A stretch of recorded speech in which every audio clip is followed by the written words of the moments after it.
Welcome back to Sportsbook Review videos. There are several injuries really affecting some of the NFL odds right now here for week number 6, and we'll start it off with the earliest of games here in week number 6 between the Falcons and the Saints from New Orleans, where Julio Jones' hamstring injury is a big question mark, not only on this game, but especially on the line here, as the Falcons come in as a 3-point favorite on the road in this one. However, if Julio Jones can't play, you have to think that this line is going to drop significantly, despite how badly the Saints have played.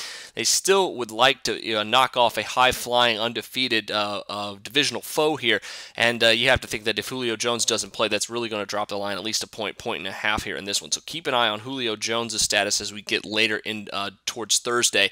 Next one up is Marshawn Lynch, who was a little banged up and actually had to miss last week, where Thomas Rawls filled in nicely for the Seattle Seahawks. But with the news coming out yesterday that Marshawn Lynch might be able to play, that has definitely had an effect on the NFL odds in this one. They are up from -5, where they opened, all the way to 6.5, and some books have it at 7 as well in favor of the Seahawks. So keep an eye on that one. If Lynch does end up playing, though, on Sunday, you have to think that the Seahawks might be a pretty good play. Finally, the last game of week number 6, Odell Beckham Jr.'s Giants going up against a huge game and a must-win game against the Philadelphia Eagles. But Beckham Jr. has a little bit of a hamstring injury, and it's definitely, I think, tempering the expectations on this one, as the Giants come in as a 4-point underdog in this one. However, the end of the game here for the Giants, Beckham did get back into the game for the last play of the game to kind of run as a decoy. So hopefully it's not too much of a concern, especially with that extra day of rest. But keep an eye on it, because that could really have an effect on this line as well. If he can't play for some reason on Monday night,